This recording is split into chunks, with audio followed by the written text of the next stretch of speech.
para você. Começa agora o Rede TV News. Seja muito bem-vindo. Boa noite.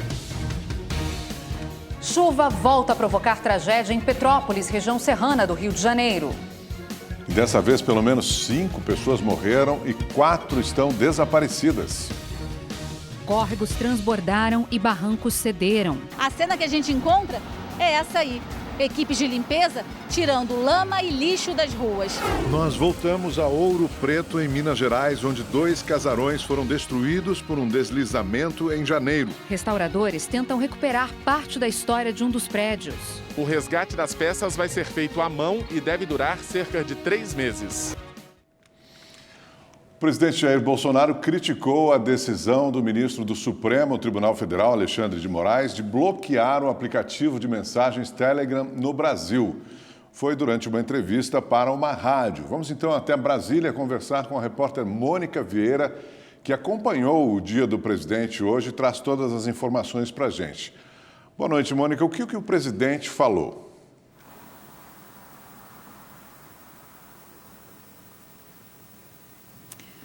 Oi, Augusto, boa noite para você, boa noite para a Milena e para todos que nos acompanham. Olha, o presidente disse que sofre, abre aspas, perseguição implacável, fecha aspas.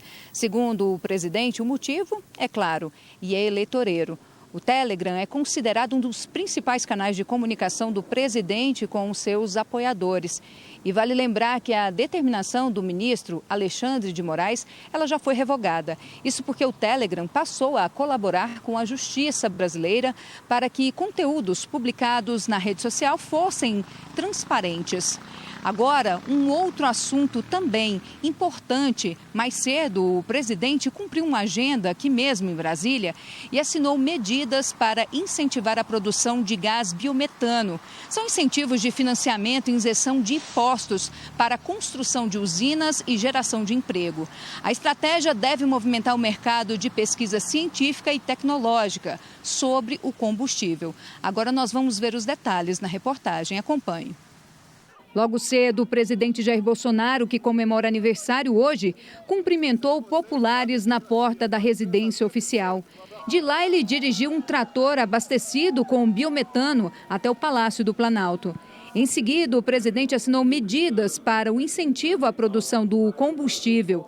Obtido pela purificação do biogás, o biometano pode substituir o gás natural, o diesel e até mesmo a gasolina. Eu entendo isso como confiança no Brasil, confiança na política brasileira, nossa política externa, nos respectivos ministérios, onde eles sempre encontram um clima bastante favorável a essa inovação.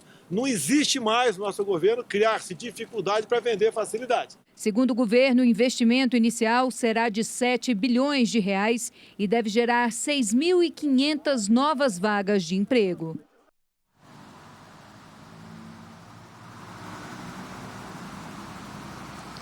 E o governo, ele vai zerar aí o imposto de importação do etanol e de 6 produtos da cesta básica até dezembro deste ano. A medida é mais um esforço aí para tentar conter a inflação. Os produtos que mais tiveram impostos, que vão ter essa redução, vai ser a margarina, o macarrão, o açúcar e o óleo de soja. Segundo o ministro da Economia, esses itens, eles aumentaram o preço acima da média nos últimos 12 meses. E o impacto na medida, na arrecadação, foi muito alto, cerca aí de R$1 bilhão. Mônica Vieira, de Brasília, para o Rede TV News. Obrigada, Mônica. Olha, a mais nova vilã da economia brasileira é a cenoura. O legume atingiu o valor mais alto dos últimos 14 anos. Em Fortaleza, o preço é um dos mais altos do país. Seu tomate, os dias de reinado acabaram. Os holofotes agora estão um pouquinho mais para o lado. Olha o motivo aí.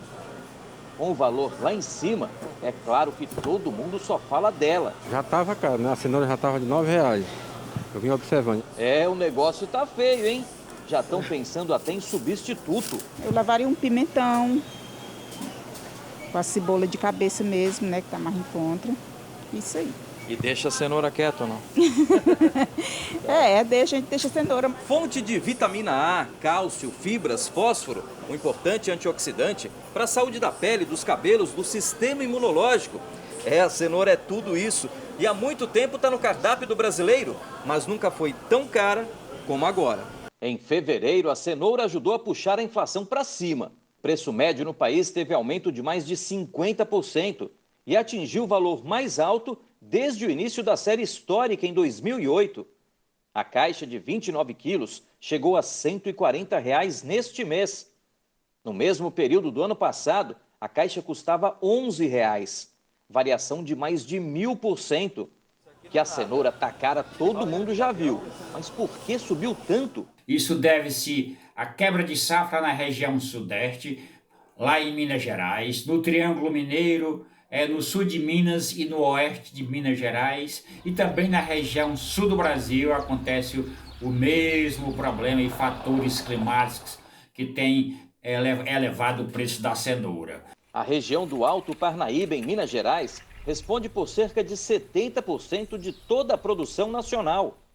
Com tanta chuva por lá, as plantações ficaram prejudicadas. Vermes e doenças nas lavouras também atrapalharam a vida dos produtores.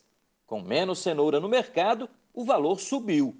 Em Fortaleza, o quilo da cenoura na Ceasa é um dos mais caros do país, R$ 10. Nos supermercados está ainda pior. Está quase R$14, é um absurdo. Nas centrais de abastecimento do Rio de Janeiro e de Salvador, o quilo da cenoura está R$ 8. Quem mora em São Paulo está pagando menos, R$ 5. E será que a situação vai continuar assim por muito tempo? Nos próximos meses, vamos continuar com preços elevados. Os preços não vão cair logo não, porque nós temos que esperar uma nova safra, uma nova colheita. O dólar comercial fechou abaixo dos R$ 5 pela primeira vez desde junho do ano passado. Hoje a moeda norte-americana recuou 1,42% e foi cotada a R$ 4,94. Esta é a quarta queda consecutiva. Sem adiantar o nome, o presidente Jair Bolsonaro disse hoje que já escolheu o vice da chapa dele para disputar a reeleição neste ano. Segundo Bolsonaro, seu vice é um dos ministros do governo. É mineiro e estudou no Colégio Militar. Todas essas características indicam que o ministro da Defesa, general Walter Braga Neto, é a pessoa escolhida para compor a chapa.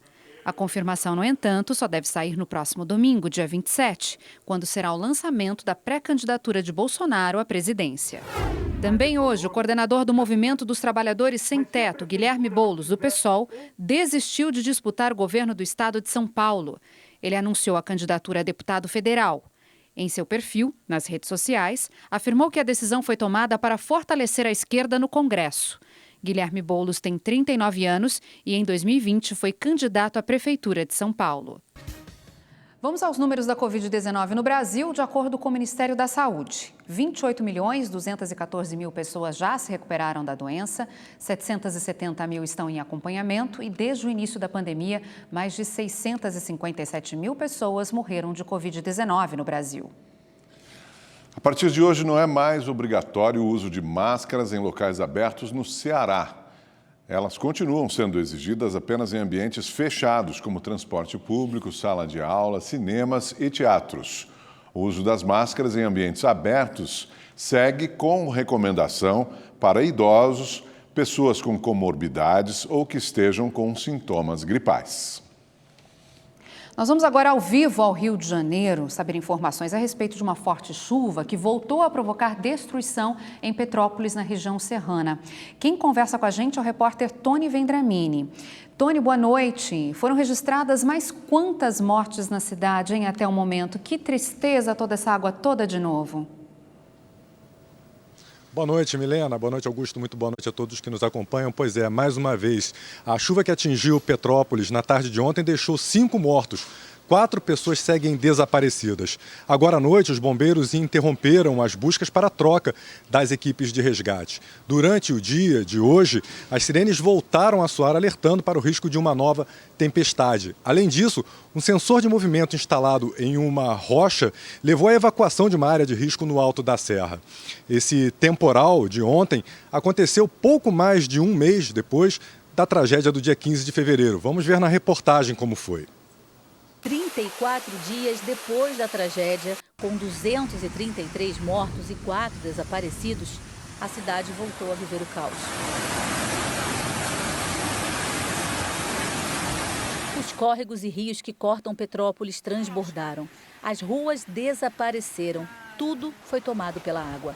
Até as cruzes colocadas numa praça em homenagem às vítimas do temporal do dia 15 de fevereiro foram levadas pela correnteza. Quando o dia amanheceu, foi possível encontrá-las no meio da rua. Em volta, só destruição, deslizamentos e mais mortes. 3 corpos estavam nestes escombros, na rua Washington Luiz. O local é o mesmo onde os 2 ônibus foram arrastados pelo rio Quitandinha no mês passado. Uma casa de 3 andares desabou depois que árvores e pedras rolaram do barranco. No imóvel, de acordo com testemunhas, estavam 6 pessoas. Antônio Gonçalves foi resgatado com vida. A esposa dele, Miriam Vale, ainda está desaparecida junto com outras 2 pessoas. De acordo com a Defesa Civil, em aproximadamente 20 horas, choveu mais de 500 milímetros, o dobro do que era esperado para todo o mês de março. Miriam e Antônio chegaram a publicar em redes sociais imagens da chuva de ontem à tarde. O vídeo foi feito da casa onde eles estavam, horas antes do desabamento acontecer. Na manhã de hoje, o corpo de uma idosa de 76 anos foi encontrado. O filho dela também morreu. O irmão de Isabela, amigo da família, estava na casa. Ele veio ajudar para carregá-la, mas foi tarde demais. Um cachorro foi resgatado com vida. Os moradores estão assustados. Algumas coisas terão que ser feitas e outras já era para ter sido lá no passado, né? Mas a gente agora está lutando para tentar retomar a vida com uma normalidade. Nós estamos aqui na Rua do Imperador, um dos principais pontos de comércio daqui de Petrópolis. E mais uma vez, a cena que a gente encontra é essa aí. Equipes de limpeza tirando lama e lixo das ruas. E os comerciantes, que estavam começando a se reerguer da tragédia do dia 15 de fevereiro, voltaram a contabilizar os prejuízos. O dono desta ótica tem outras 4 lojas e havia acabado de investir R$300 mil para reabri-las. A gente esperou passar aquele filme de horror, né? Ficamos 10, 12 dias sem trabalhar, aí o sol brilhou e a gente recomeçou. E um mês e 5 dias depois volta tudo de novo, o mesmo filme, reprise. Para quem vive aqui, está difícil enfrentar tudo de novo, mas ainda há esperança. É uma sensação assim de dor, né? Bem de perda e torcendo para que Petrópolis ela se reerga logo e tudo fique bem e volte ao normal como sempre foi. Turística, linda, colorida e solar. E agora vamos à previsão do tempo com o Igor Silveira. Olá, boa noite. Olha, amanhã o tempo continua instável em toda essa área que a gente vê mais escura no mapa, e isso inclui todo o estado do Rio de Janeiro. Em Petrópolis, por exemplo, o céu deve ficar carregado, ainda chove a qualquer hora do dia, só que com menos força e volume. Só na quarta-feira é que o sol aparece, a chuva dá uma trégua e a temperatura volta a subir, como a gente vê aqui na tela. Em Minas Gerais, o sol aparece, tem variação de nuvens e pode ter uma chuva isolada em toda a faixa leste. No Espírito Santo, dia nublado e chuvoso. Em São Paulo, a semana começou assim. Por causa da queda nas temperaturas, todo mundo tirou o casaco do armário para se proteger do frio. Amanhã não muda muita coisa, mas a partir de quarta-feira, os termômetros começam a subir. Olha só, 22 graus amanhã, 26 na quarta e 30 graus na quinta-feira. No Nordeste, tempo instável e com chuva em praticamente toda a região. No sul, ainda chove no Rio Grande do Sul. No Paraná e em Santa Catarina, o sol aparece. No Centro-Oeste, dia claro e abafado. Em Cuiabá, a máxima pode chegar aos 32 graus. E para saber mais sobre a previsão do tempo na sua cidade, é só entrar no site da Rede TV. Eu fico por aqui, uma ótima noite e até mais. Uma equipe de restauradores e arqueólogos de Minas Gerais vai tentar recuperar partes do casarão histórico que foi destruído por um deslizamento de terra em Ouro Preto. O resgate das peças vai ser feito à mão e deve durar cerca de 3 meses. Máquinas e operários ainda trabalham no terreno onde ficava o casarão. No Morro da Forca foi feita uma raspagem para evitar novos desmoronamentos. No total, 36 milhões de reais foram destinados pelo governo federal para a contenção de 9 encostas da cidade de Ouro Preto, que é patrimônio mundial da humanidade. Muito importante, né, para manter principalmente o patrimônio, a cultura aqui da região e manter o turismo. No dia 13 de janeiro, moradores registraram o momento em que o deslizamento de terra provocado pelas fortes chuvas destruiu uma construção que funcionava como depósito e um casarão histórico. Ninguém se feriu. O solar Baeta Neves foi construído no final do século XIX. O casarão, com detalhes e características do período neocolonial, era tombado pelo patrimônio histórico. O que sobrou da construção foi cercado e protegido com lonas. O trabalho dos restauradores e arqueólogos vai começar nos próximos dias. Eles vão tentar recuperar partes de grande valor histórico do casarão com o menor dano possível. O resgate das peças vai ser feito à mão e deve durar cerca de 3 meses. O imóvel, ele não era e nem é um sítio arqueológico. As peças existentes não são arqueológicas.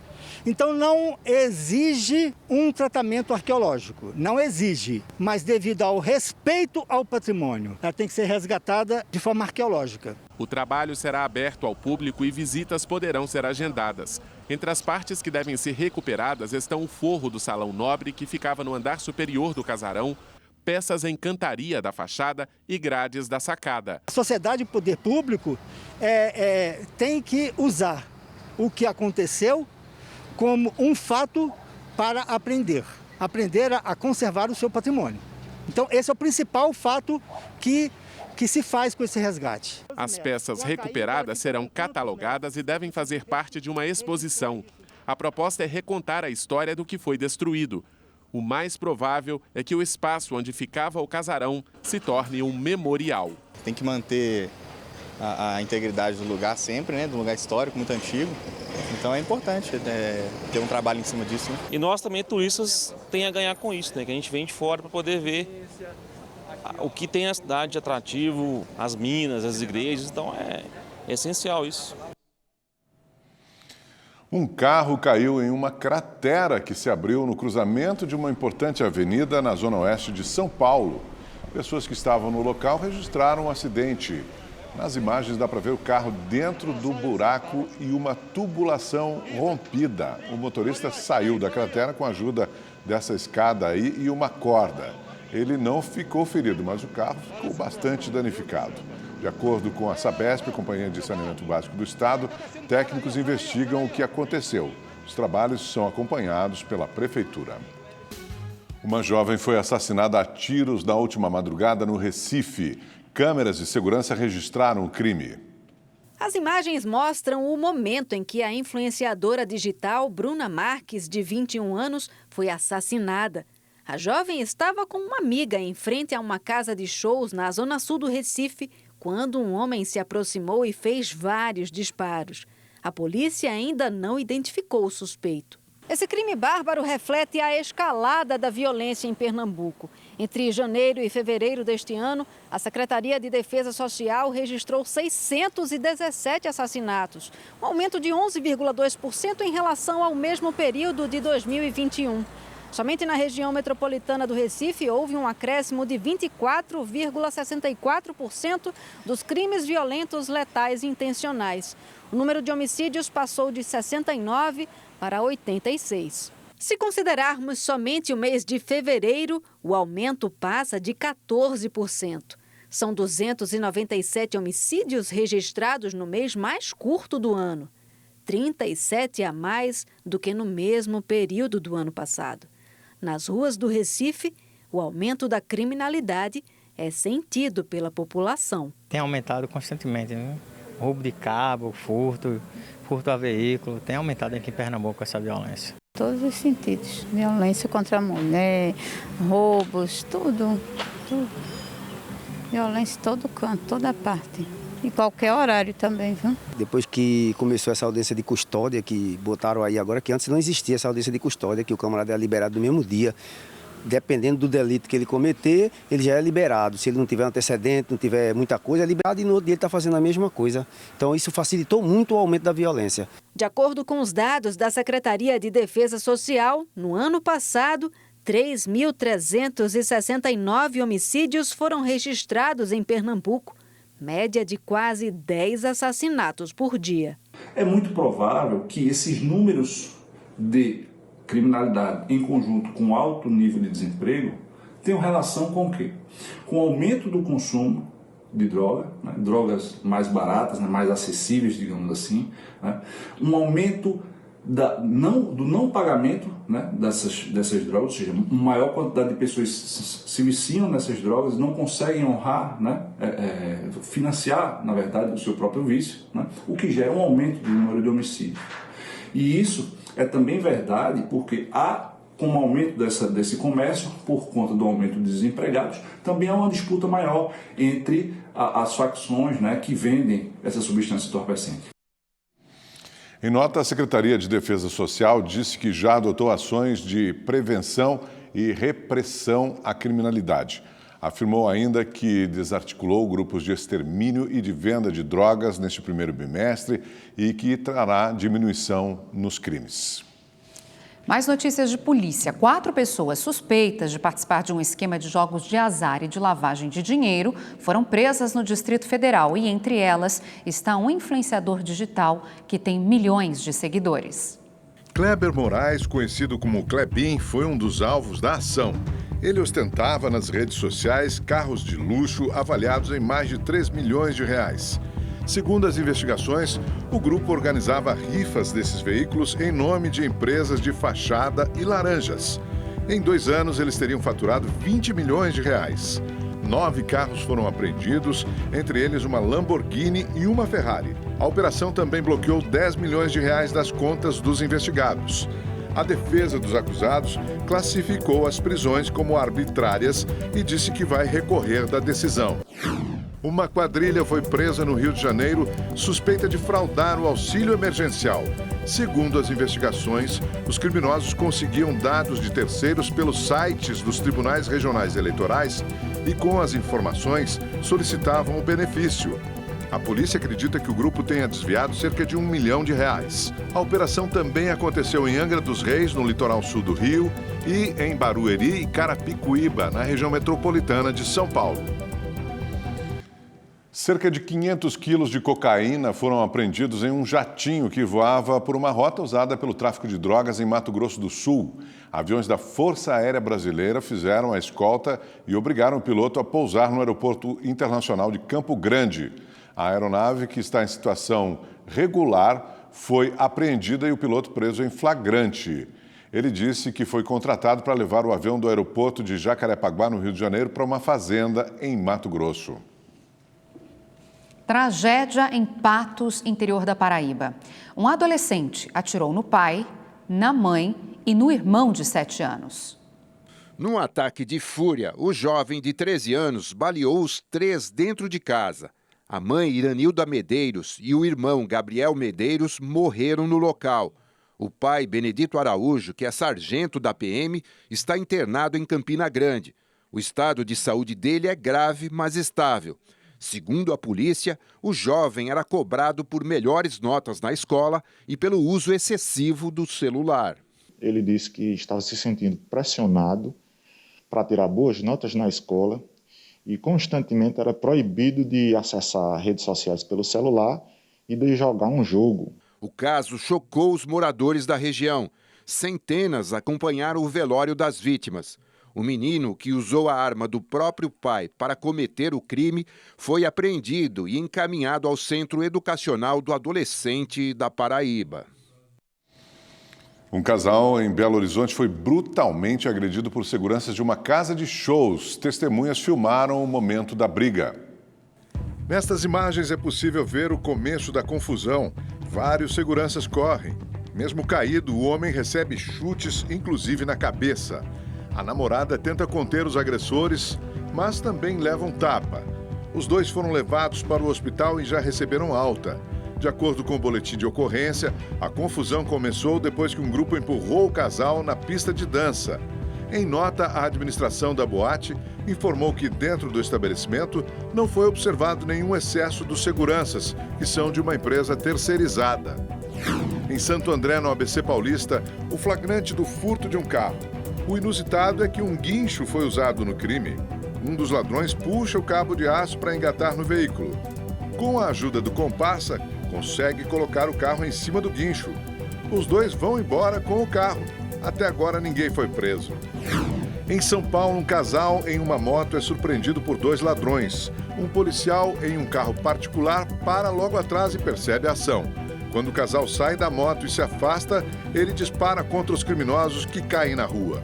Os 2 foram socorridos. Um deles morreu e o outro segue internado. Agora é hora de falar de automobilismo. A corrida 2 da Copa HB20 foi emocionante e definida apenas nos últimos centímetros da linha de chegada. Veja. Em Goiânia, Luiz Sena Júnior superou Beto Cavaleiro em uma das chegadas mais apertadas da categoria Pro, apenas 14 milésimos de segundo de diferença. Na categoria Elite, Marcos Índio subiu no lugar mais alto do pódio. Já na Super, quem levou a melhor foi João Pedro Bortoluzzi, que também venceu a primeira corrida. A próxima etapa da Copa HB20 acontece em Mogi Guaçu, em São Paulo, no mês de maio. Já na conclusão da primeira etapa de 2022 da Stock Car Series, Arthur Leist terminou em primeiro. O piloto de 20 anos, nascido em Novo Hamburgo, no Rio Grande do Sul, já havia vencido em Goiânia no ano de 2020. Vitor Batista e Lucas Coll completaram o pódio da segunda corrida. Boa noite para você. Um abraço a todos que têm síndrome de Down. Beijo a todos.